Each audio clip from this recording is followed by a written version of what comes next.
This podcast is sponsored by Talkspace. Last year, I went through many different life changes. I needed to take a pause and examine how I was feeling in the inside to better show up for the ones who need me to be my best version of myself. When you're navigating life's changes, Talkspace can help. Talkspace is the #1 rated online therapy, bringing you professional support from licensed therapists and psychiatry providers that you can access anytime, anywhere. Living a busy life, navigating a long-distance relationship, becoming a first-step father, Talkspace made all of those journeys possible. I could speak with my therapist in the office. I could speak with my therapist in the comfort of my home. I was never alone.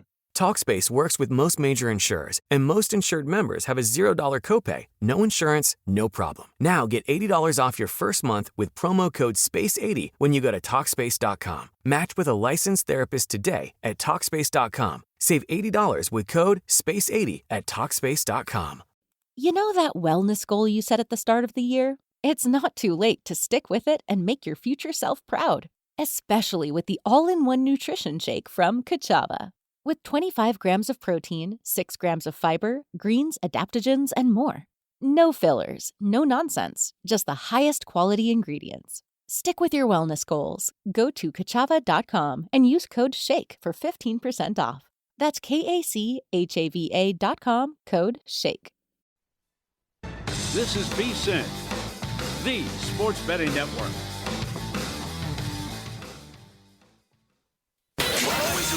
Follow the money. That's what I always say. You always follow the money. Yeah. This is Follow the Money with Mitch Moss and Paulie Howard on VSiN. Here we go. Welcome in. It is Follow the Money on VSiN, the sports betting network. Mitch Moss along with Paulie Howard. We are live in downtown Vegas from the Circa Resort and Casino. Fun 3-hour program lined up today. Tons of hoops. It is the madness, obviously. On the show today, Paul Stone in 30 minutes. He is the defending champ of the Circa College Hoops Challenge, and he started off by going 5-0 last week. Pretty good. Greg Peterson, full half hour with hoops. Coming up in 90 minutes, we'll run the table with tonight's games and ask him about some of the marquee matchups that we have on tomorrow's slate. Bruce Marshall, more bets from him, college basketball, and Kevin Rogers with some system plays. Double Revenge, which we've had a couple so far today. We'll update you on that throughout. Paulie, how you feeling today, man? Good? Well, I was better this morning. Before the game tipped off, Belmont and Drake? This is where these small conferences hurt themselves, and it's just you play 4 months for nothing. I don't like this. Drake was 12-19 entering the Missouri Valley. From January 28th to March 4th, they didn't win a game. They just took out the 1 seed, scored 100 points plus 650 on the money line. They are 2 wins away from going to the tournament. Catching 12.5. Yes. Yeah, boat raced them too. So, obviously, like this specific tournament gets a lot of attention on this show, the entire network, pretty much anywhere that you're going to be listening for gambling, tidbits during the mid-major tournament week in the next week as well. 3-0 to the under yesterday. I don't know how some of those games actually did stay under, but they did. Updated 10-1 last year, 33-12 since 2021.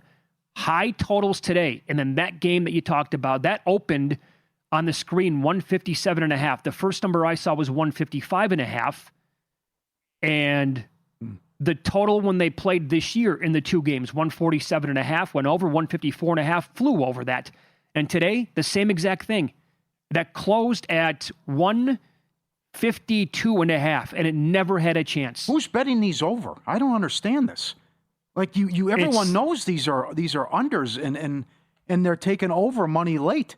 The Murray State game took over money, and they're betting the over in the Northern Iowa game. It's computer groups. I don't get it. So it's 20, and it's also 20-5 the last 2 years as well.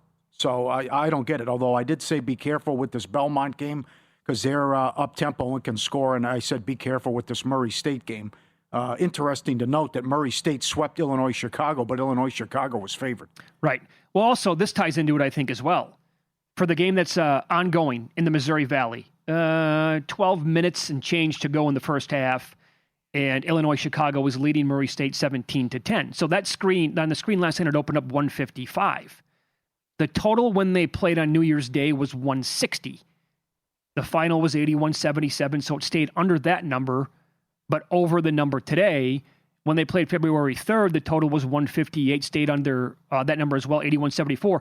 So basically, this game today closed at 150 at some books. Mm-hmm. That was 8 or 10 points lower than when they played in the regular season. I think people are going to notice that as well and say that's too much of an adjustment, much like the Valpo-Bradley game coming up later on. Opened I don't know how long it stayed there, and again, this is what Richie Bachelleri was talking about yesterday. For a book or maybe a couple of books to open 141.5, it probably took 1 or 2 bets and they moved it big time. Then got down to 133.5. When they played this year, the totals were 144.5 and 144. So the reason why, this is so They're baked wrong, in. though. I disagree with them. If it's too much of an adjustment, it's historically an under venue and an under arena. That's true. Whether it's the shooting background or as we got the great feedback yesterday about the tight rims, and no one goes to the games early on. Especially, so it's like the Summit League. Why they're doing the right thing in the Summit League? The only league that's been better than the Missouri Valley is the Summit League. Both games went under yesterday. 16-3 the last 3 years. Both games 154 down to 149, 166 down to 160. So it's the same thing, and the Summit League has even been better for unders than the Missouri Valley. I'll give you the example on the game coming up tonight: Northern Iowa and Illinois State. That is supposed to tip at 9:30 Eastern time. So the opener was 125.5. Got down, lowest part that I saw, or point number I should say, that I saw with the total was 123.5. As we sit here hours before tip-off, it's up to 127.5 right now at DK. 125.5 at some of the exchanges. When they played this year, the totals were 132, stayed under, 132.5, went over. But again, when that got down to 123.5, that's a 9-point difference to what it was like. And I just, to answer your question, I think that's what people are doing, again, right or wrong. And it's also, people who do the modeling, the computer groups, and they're just like, damn, my numbers are much higher than that, so I got to play it over. They don't even look at the trends. They don't care about the Missouri Valley over the last 3 to 5 to 10 years. Wow, that's incredible. I good luck to you then. 13 straight unders, and you're going to try to buck the trend by saying what your numbers based on. If it's a whole different venue and a whole different situation with the rims, I think the venue has to play adjust. a pretty big role in doubt. Everything. It's like when you play the Final Four games in football stadiums, how tough the shooting backgrounds are and how ugly the games could be. So, again, it's the same thing with the Summit, but they're betting those under big time in the Summit. You took a stand earlier in the week when this number first came out. You took Ohio tonight, plus 5.5 at home against Miami of Ohio, as the Red Hawks are going for an undefeated regular season. And if they win tonight, most of us agree that they have to be in regardless of what happens in the MAC tournament. Greg Peterson in the program a little bit later on, he likes Miami. He laid the 5.5. He thought it wasn't enough. He also likes the over in the game tonight. Mm-hmm. So where are they at mentally? Like, how tight do you think the team is compared to, the other side of that argument would be, well, maybe they're just completely loose. They're a really good shooting team anyway. They score a ton of points. They come out and have a lot of fun tonight, knowing that this is the last dance in the regular season, and they could really cap off, something they're going to talk about for the rest of their lives. I think they're going to be tight. That's how they've been playing. It's been a struggle here lately. Joe Lunardi said they are absolutely in if they win and punch a ticket in the big dance with a win. They finish the undefeated season. Bill A., you wrote about it today. They'd be the 8th team to do it since 1976. Let's root for the history here. Let's root for this in and see if they can get it done. But and maybe your angle's right about it's going to be more of a home game with what's going on in Ohio on campus as well. So we'll see if they can play free and loose like they were earlier in the season and like they were for much of the season. No opinion on the team total, though, as they've played a couple unders with that, too. But it's a high total. They score 92 a game. And let's get the job done tonight. See if they can get it done in the marquee game at 6 Pacific. Any opinion or bet for you on St. John's at Seton Hall? Peterson will explain this coming up in a little bit more than an hour. He likes the home dog here in Seton Hall in the game. The Johnnies are 75-1 to win the title. They were 20-1 back in September and October before the season started. Yep. I think they bounced back. They had a bad performance last time out.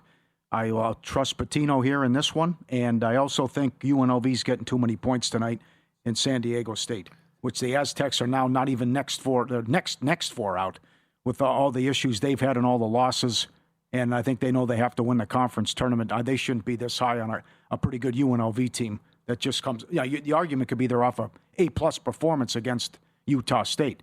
But I just don't think how the Aztecs should be laying this much, and now they've lost 4 or 5 in that late game too. Yeah, here's an example of some possible other trends to take into consideration for these tournaments, how it can go well for you or how it can go poorly.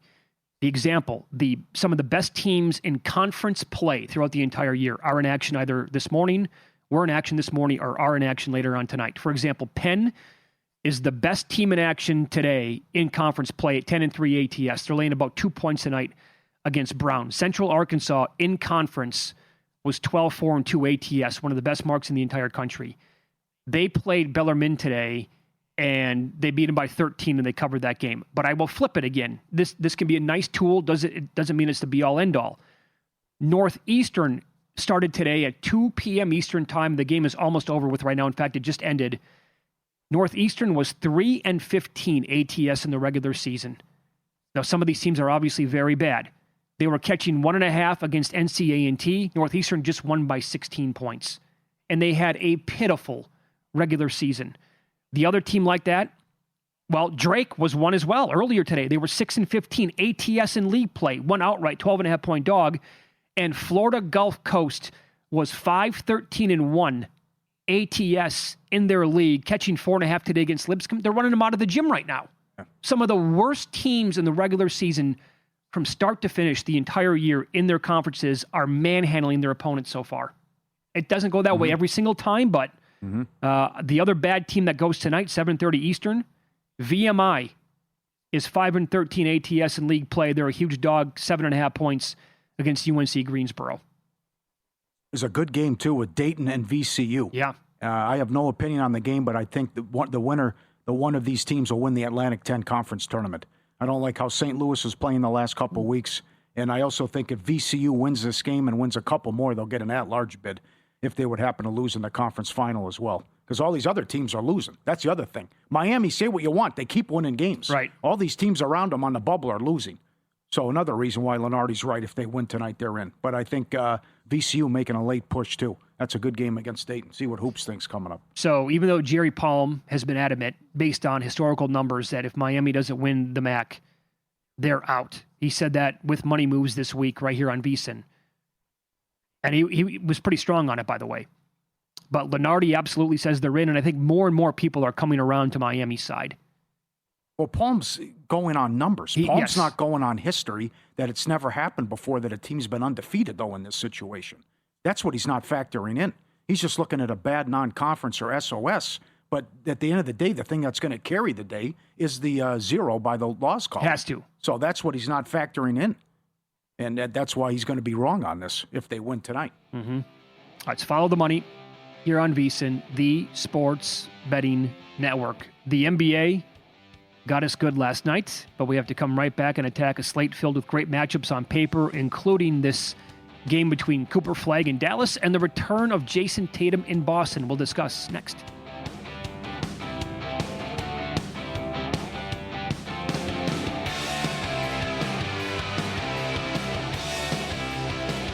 So you're listening to this podcast because you want an edge. But what if I told you you're only halfway there? You've got the mindset. Now it's time to get the toolkit to match. Here's the thing. Pro bettors spend thousands on data and tools, but what they don't want you to know is you can get the same edge for a fraction of the cost with VSiN Pro. With VSiN Pro, you get access to expert picks, public betting data, prop projections, powerful tools, analytics, and more. Tap the link in the description and see why thousands of bettors are already using VSiN Pro to cash more bets. This podcast is sponsored by Talkspace. Last year, I went through many different life changes. I needed to take a pause and examine how I was feeling in the inside to better show up for the ones who need me to be my best version of myself. When you're navigating life's changes, Talkspace can help. Talkspace is the #1 rated online therapy, bringing you professional support from licensed therapists and psychiatry providers that you can access anytime, anywhere. Living a busy life, navigating a long-distance relationship, becoming a first-step father, Talkspace made all of those journeys possible. I could speak with my therapist in the office. I could speak with my therapist in the comfort of my home. I was never alone. Talkspace works with most major insurers, and most insured members have a $0 copay, no insurance, no problem. Now get $80 off your first month with promo code SPACE80 when you go to Talkspace.com. Match with a licensed therapist today at Talkspace.com. Save $80 with code SPACE80 at Talkspace.com. You know that goal you set at the start of the year? You can still do it. Whether you're committed to a thru hike with friends, lifting heavier, or simply walking more. It's not too late to stick with it and make your future self proud, especially with the all-in-one nutrition shake from Kachava. Because quality nutrition shouldn't be complicated. Just 2 scoops of Kachava's all-in-one nutrition shake, and you've got 25 grams of protein, 6 grams of fiber, greens, adaptogens, and so much more. Plus, it actually tastes delicious. No fillers, no nonsense. Just the good stuff your body craves. So instead of adding to your backstock of supplements that overpromise and underdeliver, simplify your progress with just 2 scoops of the highest quality ingredients. Stick with your wellness goals. Go to Kachava.com and use code SHAKE for 15% off. That's Kachava.com and use code SHAKE. KACHAVA.com, code SHAKE.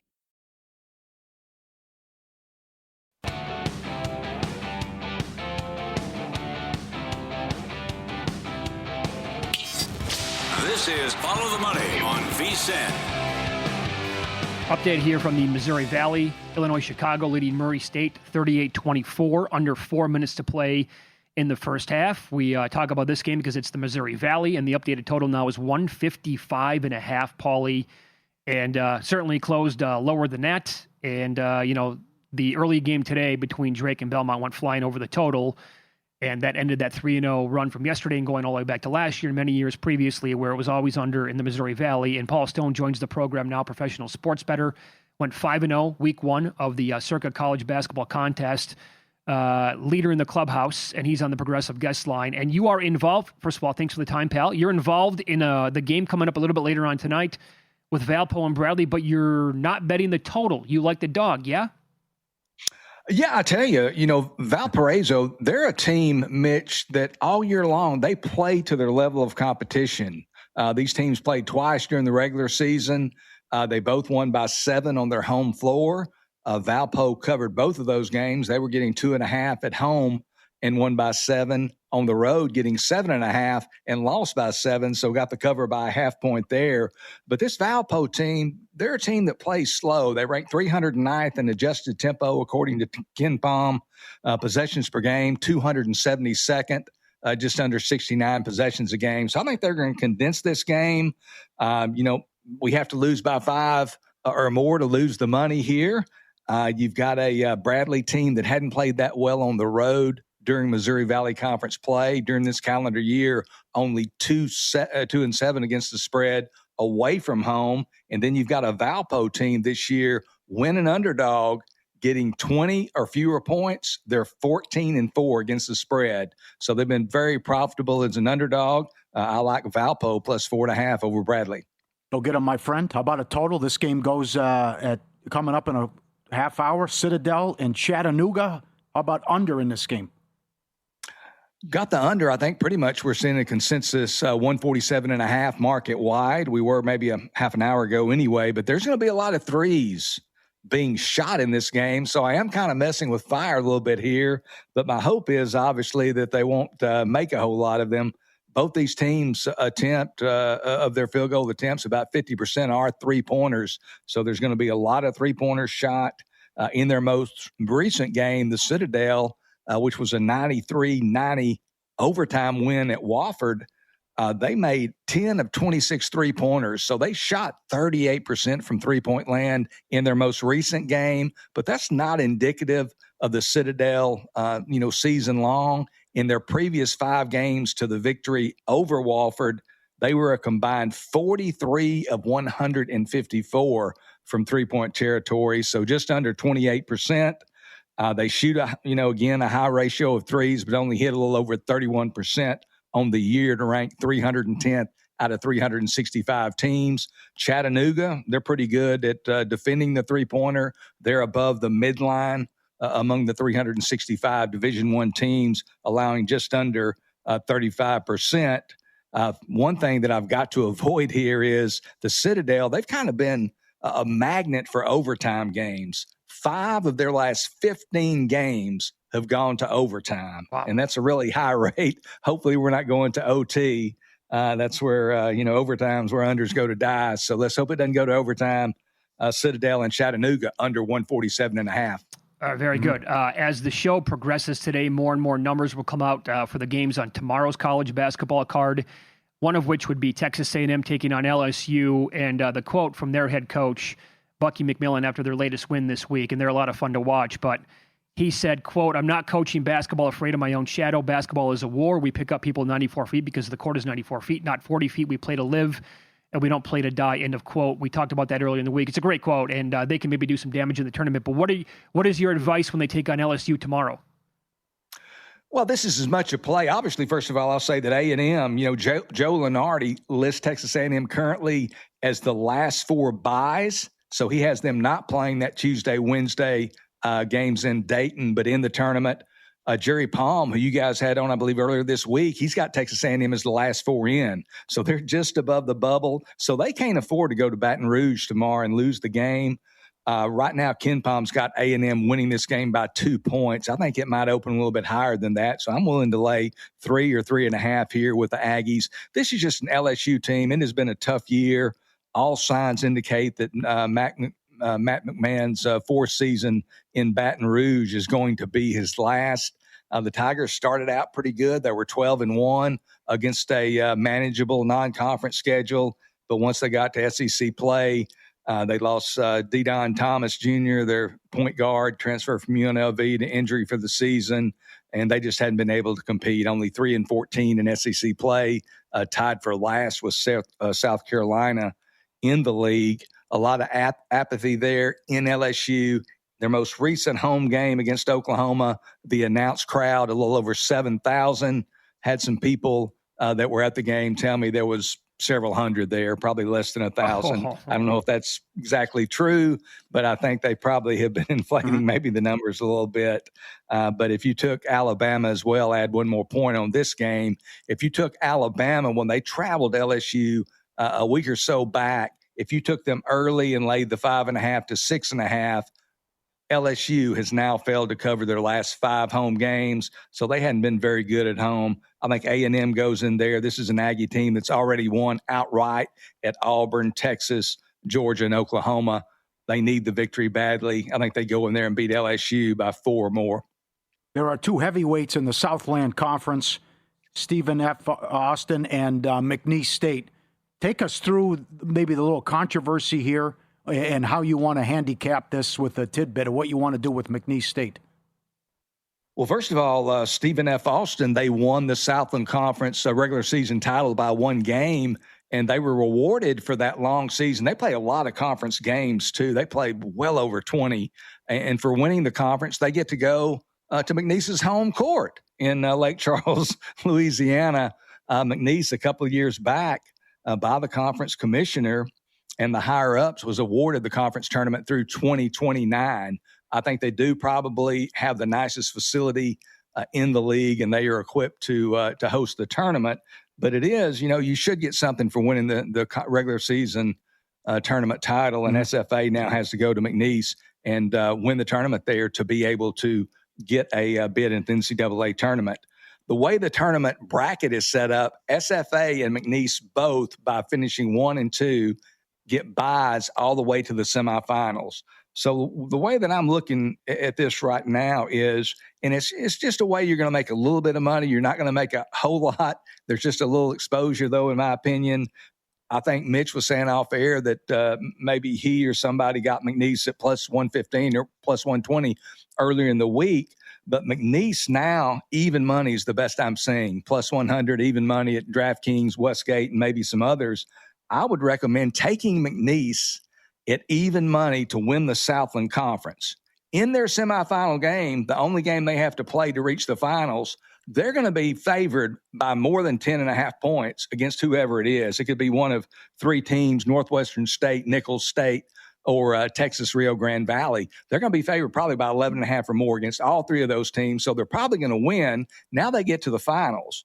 the least amount of points they're going to be favored by is going to be probably 4.5 to 5.5 points if it's Stephen F. Austin, and probably by double digits if it's another team besides Stephen F. Austin. So at that point, you can either come back and take the underdog. If it's Stephen F. Austin, it would be in the range of probably, plus 170 to a little over plus $2. Take the underdog on the money line and take a small profit or come out even should McNeese win. You could just hold your ticket on McNeese at even money and have great value, because if you took them on the money line at minus 4.5 to minus 5.5, you'd be laying minus 195, maybe to minus 240. And then thirdly, you could go for a middle. You could keep your McNeese even money, to win the Southland ticket in your pocket and take their opponent plus the points, that way, and have a middle opportunity. So hopefully that wasn't too convoluted. No, but good. you can make you can either come out even or make a small profit. Obviously, the catch is McNeese has got to win their semifinal game, but they're going to be heavily favored in that game. It's going to be on their home court. I think they're a little bit undervalued. I don't think that home court's being given maybe quite as much consideration as it should by the house. Very good breakdown. Follow Paul on X at Paul Stone Sports. 5-0 last weekend, the opening weekend of the Circa College Basketball Challenge. He is the defending champ. Paul, thanks for the time. That was awesome. Good luck tonight and again this weekend in the contest. Good deal. Appreciate you guys having me. Hope everybody has a great weekend of college basketball. Back at you. And he was on the Progressive guest line. Right now, 17 seconds to go, Missouri Valley before halftime. Illinois, Chicago pounding Murray State 48-31. Remember Max Hoffmeyer said Charleston Southern to win the Big South at 35-1? Yeah. They were up 7 with 40 seconds. They are losing. You're kidding. With 15 seconds left. Oh, man, what that could have been in play on Winthrop. Oh, my God, what a collapse this would be. Win, lose next. 2 more games starting top of the hour and a crazy scheduling spot tonight in the NHL.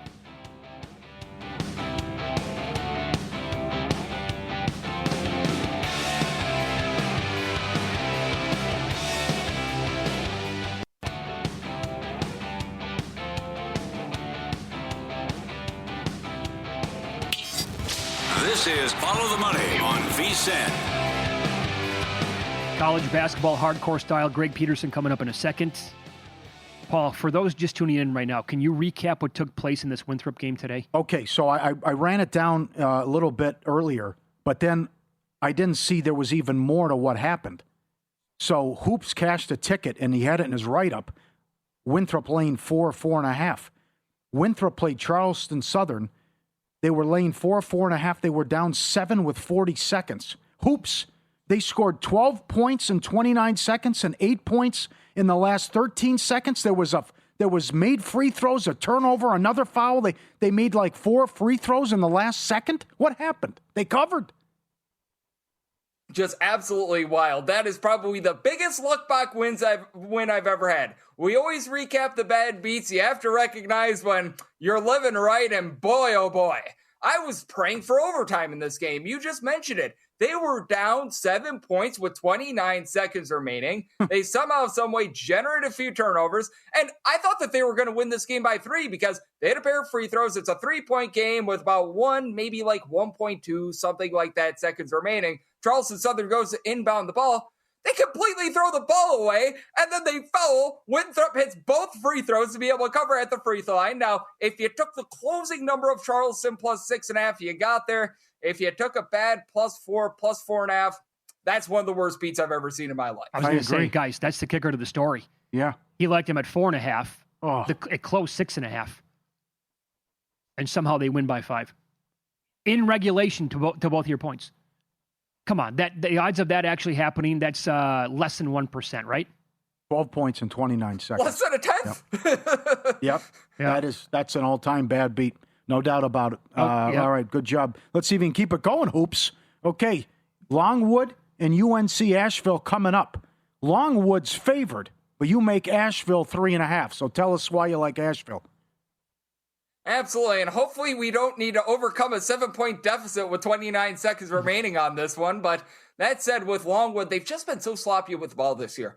They're outside the top 20 in terms of turnovers on a per possession basis, and they're an awful three-point shooting team. They're outside the top 280 in terms of their three-point shooting percentage, and Asheville has been very rock solid with their three-point shooting away from home. Shoot 36.2%. I really like Toya Solomon. He's a 6'9", a little bit of a do-it-all guy, shoots in the mid-30s from three-point range, gives his team some good versatility. Now, it's a Longwood team that's been able to do a nice job in terms of grabbing second and third chances, but they really don't have that dominant rebounder on their side either. They've been sort of searching for that point guard spot, which has led to all of the turnovers with UNC Asheville. I do think that they're going to be able to hit some threes in this game. I think that they're going to be able to hold their own on glass. So I did make UNC Asheville the favorite. I do like them on the money line. And keep in mind, too, this is a tournament as well that's played a little bit closer to Asheville as well. So I think that that's going to help them out a little bit in this spot, too. Okay. Also, this is 6 o'clock Eastern, so coming up at the top of the hour, about 27 minutes from right now. What's your play with Northern Illinois and Akron? I do like the over here. This is an Akron team that has been so good on offense. Top 5 team in the country in terms of points scored on a per possession basis. Northern Illinois is not great on defense. They are 296th in terms of points allowed on a per possession basis. Now, Northern Illinois, very sloppy with the ball. They're outside the top 350 in terms of ball security. Akron, neither here nor there in terms of generating turnovers. And it's an Akron team that does rank outside the top 100 in terms of points allowed on a per possession basis. So they do leave a little bit of something to be desired on defense. And it's an up-tempo Akron team. They're a top 65 team in the country in terms of total possessions per game. Going to be able to get a lot of scoring opportunities. This was overnight a 154.5, which I really like. I personally made my total more around 159, 159.5. So even with this going up to 156, I think that you've got some solid value here for this over. Game of the night, Miami of Ohio in Ohio. You think it'd be a high-scoring game? And would you make your case for the favorite here, although it's down to 4.5 in some spots? Yeah, very surprising. This was 5.5 overnight. Now we're seeing 4.5 to 5, like Miami of Ohio even more, because the three-point shooting disparity is big in this game. Miami of Ohio is a top 30 team away from home, shooting over 37.5% from three.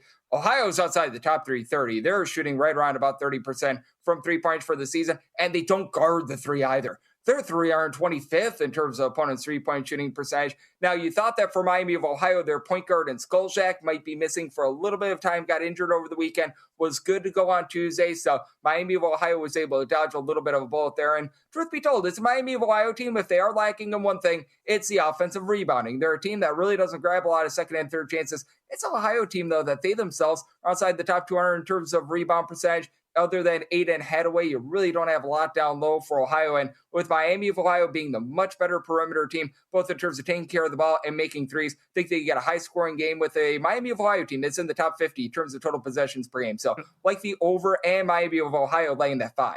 So you're not afraid at all that the team might be a little bit tight, knowing that they could accomplish this? It's not very often we get an undefeated team in the regular season of college basketball.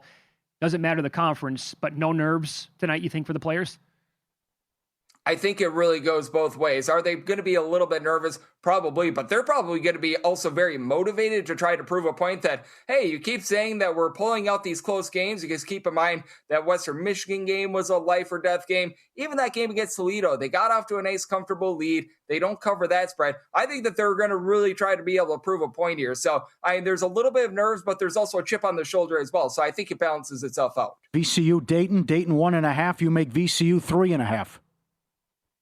Yep, I do like VCU here outright on the money line. I was seeing them as an underdog, and with VCU, I think that they're just really able to take advantage of the kryptonite of Dayton. That's giving it up from three-point range. You're outside the top 250 in terms of opponents' three-point shooting percentage. Dayton has really been living on turnovers this year. Top 10 team in terms of turnovers generated on a per possession basis on defense. VCU has been pretty solid in terms of taking care of the ball, and it's not a Dayton team that does a great job on the glass. In terms of percentage of missed shots become an offensive rebound, they're outside the top 265 in the country. Other than Emil Latang, you really don't have a lot down low. It's a VCU team that's a little bit more of a whole is greater than some of its parts sort of team that does shoot it well from three. They shoot over 36% from three, right around the top 50 in all of college basketball. Dayton's actually taken a bit of a step back. They are outside the top 200 with their three-point shooting percentage, and that's really been the main weakness for this VCU team. So with VCU, I feel like they're the unrightful underdog here. I took them out right on the money line at a plus price. All right, very good. Follow the money here on VSiN, the Sports Betting Network. Greg Peterson, our guest. He's on the Progressive Guest Line. You can follow him on X at @GUnit_81. He is the host of the Coast to Coast Hoops podcast right here at VSiN, and you get his write-ups every single day at vsin.com as well. So in league play, this year. Penn was 11-2 to the under. They take on Brown tonight. What do you make of the total? Yeah, I was seeing this total above 140, and I had to take the under in this spot. Like with this Penn team, they're a team that shoots really well from three. They are a top 20 team in terms of their three-point shooting percentage. Is Brown going to be able to do their part with this total, though? It's a Brown team that is currently outside the top 330 in terms of points scored on a per possession basis. They guard the three well, though. For this Brown Bears team, they allow teams at home to shoot less than 30.5% from three-point range. That's a top 50 mark in the country. And Penn is not a team that scores down low. While their three-point shooting percentage is so good, they're outside the top 300 in terms of their two-point shooting percentage. For Brown, they just haven't been able to find offense outside of Landon Lewis all season long. He's their lone double-figure scorer with about 16 points per game. And it's a Penn team that has actually been very solid with their three-point shooting defense as well. They're a top 75 team in terms of opponents' three-point shooting percentage. And when you think of Fran McCaffrey's teams, you think of teams that are super-duper up-tempo. This is a Penn team that is outside the top 140 in terms of total possessions per game. They're not playing at some sort of ridiculous pace. So I do like this spot here. And as well, I do think that they should be the favorite. I've seen that they went down to being an underdog, so like them on the money line, but total up at around 146. I just don't see Brown doing their part with this total, so I like the under. How about UNLV San Diego State?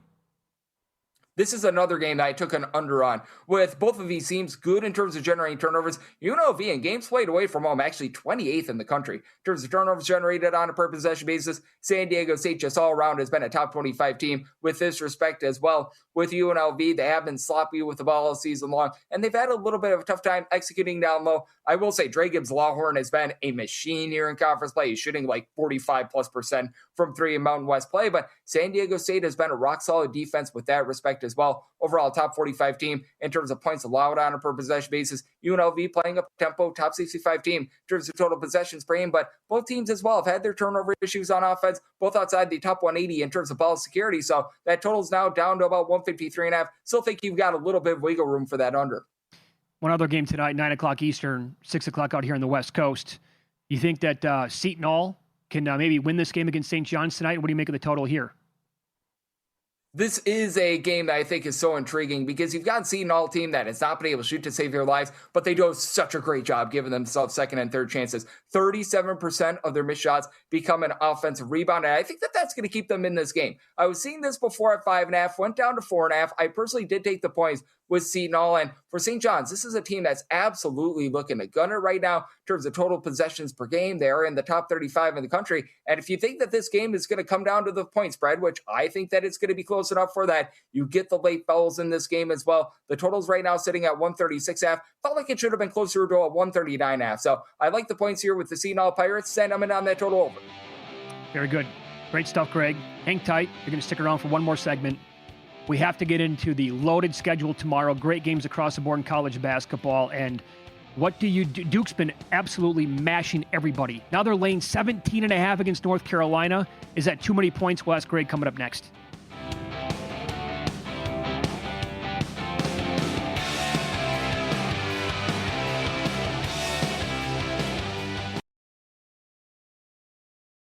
This podcast is sponsored by Talkspace. Last year, I went through many different life changes. I needed to take a pause and examine how I was feeling in the inside to better show up for the ones who need me to be my best version of myself. When you're navigating life's changes, Talkspace can help. Talkspace is the #1 rated online therapy, bringing you professional support from licensed therapists and psychiatry providers that you can access anytime, anywhere. Living a busy life, navigating a long-distance relationship, becoming a first-step father, Talkspace made all of those journeys possible. I could speak with my therapist in the office. I could speak with my therapist in the comfort of my home. I was never alone. Talkspace works with most major insurers, and most insured members have a $0 copay. No insurance, no problem. Now get $80 off your first month with promo code SPACE80 when you go to Talkspace.com. Match with a licensed therapist today at Talkspace.com. Save $80 with code SPACE80 at Talkspace.com. You know that goal you set at the start of the year? You can still do it. Whether you're committed to a thru hike with friends, lifting heavier, or simply walking more. It's not too late to stick with it and make your future self proud, especially with the all-in-one nutrition shake from Kachava. Because quality nutrition shouldn't be complicated. Just 2 scoops of Kachava's all-in-one nutrition shake, and you've got 25 grams of protein, 6 grams of fiber, greens, adaptogens, and so much more. Plus, it actually tastes delicious. No fillers, no nonsense. Just the good stuff your body craves. So instead of adding to your backstock of supplements that overpromise and underdeliver, simplify your progress with just 2 scoops of the highest quality ingredients. Stick with your wellness goals. Go to Kachava.com and use code SHAKE for 15% off. That's Kachava.com and use code SHAKE. KACHAVA.com, code SHAKE. This is VSiN, the sports betting network.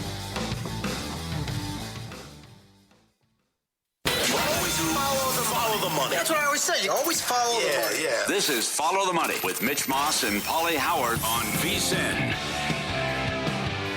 Thanks for checking in here on a busy Hoops Friday. Live in Vegas, Circa Resort and Casino is the spot.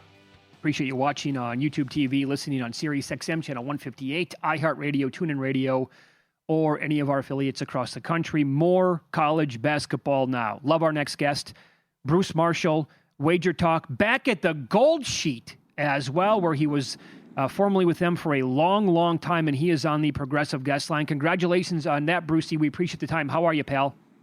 I am good. Yeah, back to the Gold Sheet. Find it at wagertalk.com, and I am back. Full circle, baby. Congratulations. I want to begin with this game tonight, where these teams really couldn't be much different on paper and how they play the games on the court. Central Florida is 27th overall in offense in the country, 80th in tempo, and they play a lot of absolutely bonkers games that go to the moon. West Virginia is the exact opposite, number 23 on defense, 364 in tempo. So they want to beat you like 40-38 if they can. What is your opinion on this game tonight? Mitch, I like the tortoise over the hare here. And North Texas, I say North Texas. Russ Hodge came to West Virginia from North Texas. They played that same style at North Texas. And McCassin played that same style at North Texas before Hodge took over a couple of years ago. And they already beat UCF once this season in Orlando. So now they get them at home tonight. I am not convinced. And by the way, Honor Huff, I mean, it's an odd that he's the best three-point shooter in the country last year, Tennessee Chattanooga. He's still firing a lot of threes. So, West Virginia now. So they do have a little bit of a sharp edge when Huff gets hot. He hasn't been that hot lately, but they're tough to beat. I would say this about UCF. I am not convinced like Lenardi is that they're a lock.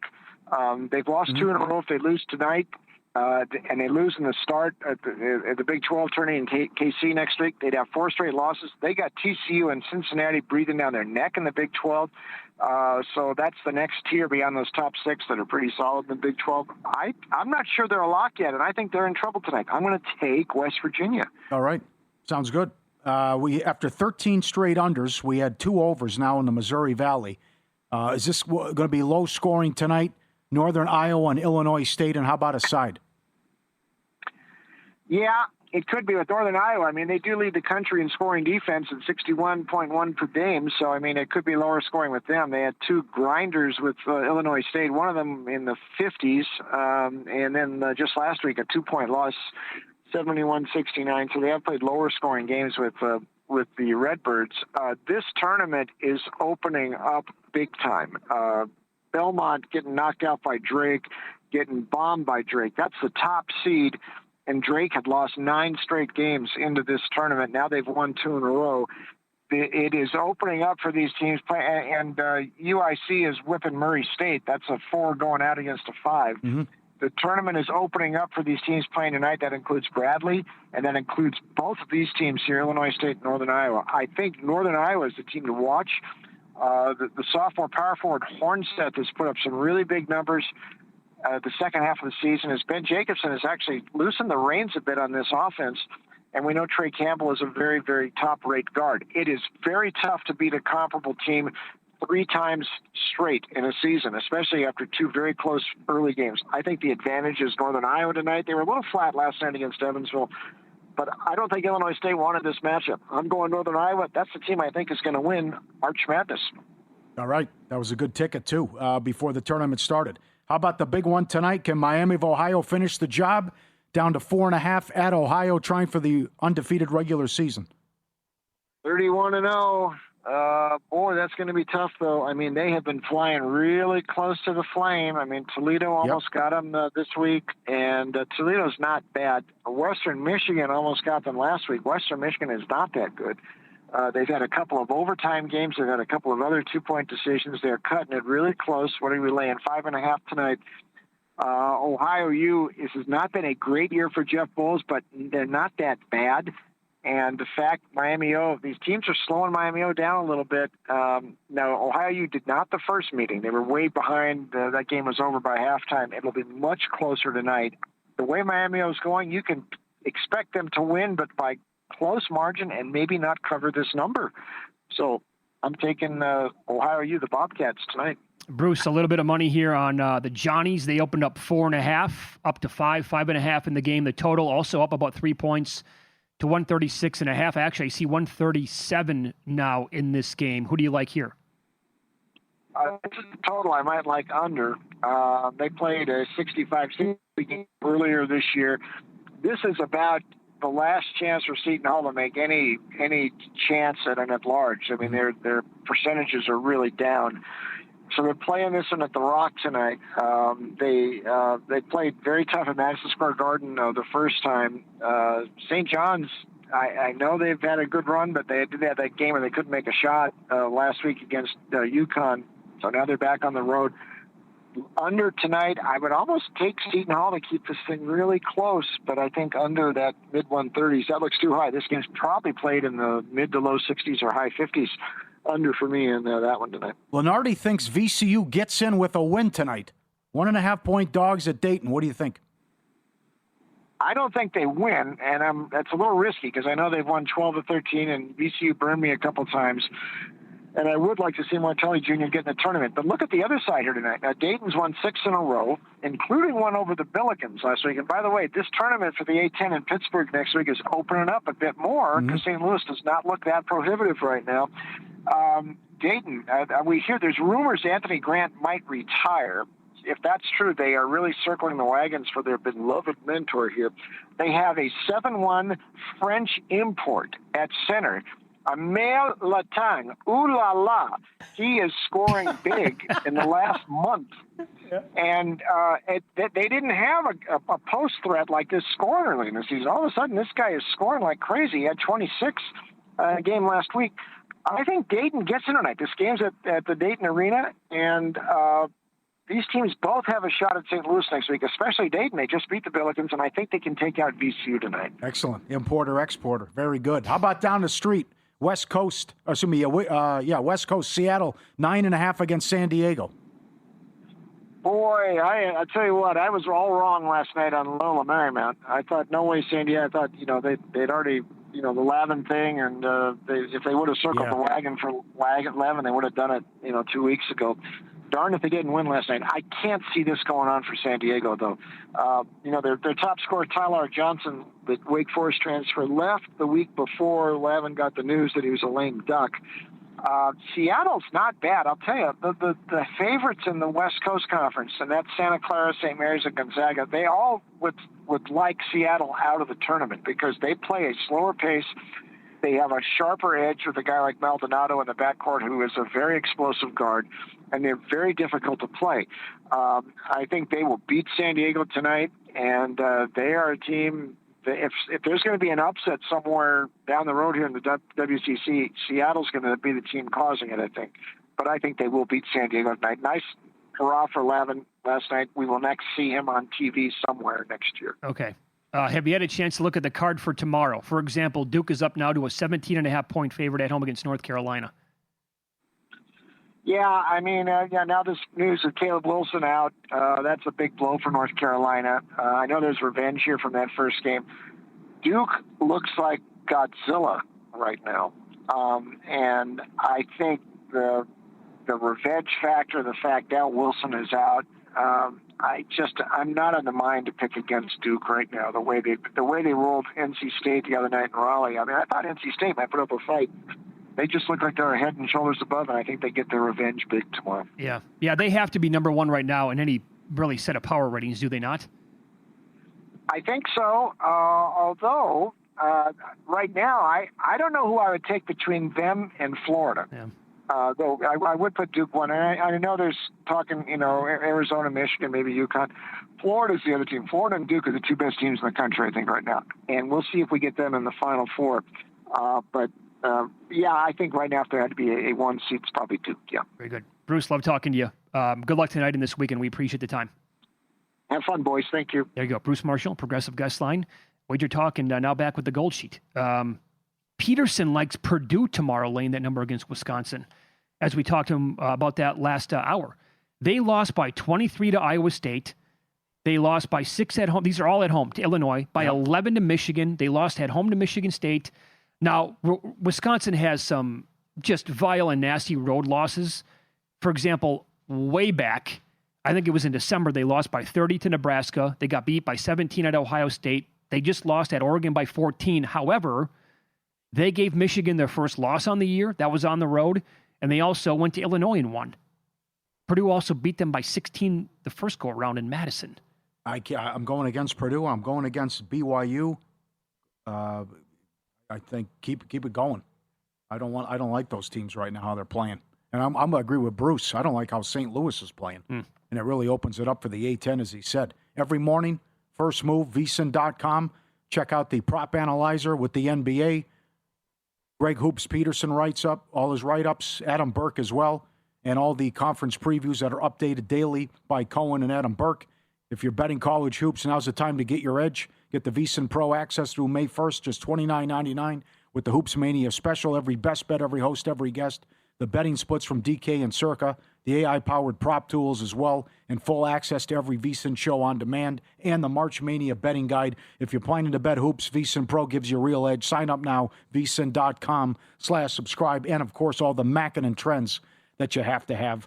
For example, Sunday, favorites in the Missouri Valley title game, 13-1 straight up, 12-1-1 ATS since 2013. All those tidbits from Mackinnon every day. I'll tell you about one of my favorite tools at the website coming up next. And the reason why is because I'm surprised what they're saying tonight about Jason Tatum and Cooper Flagg.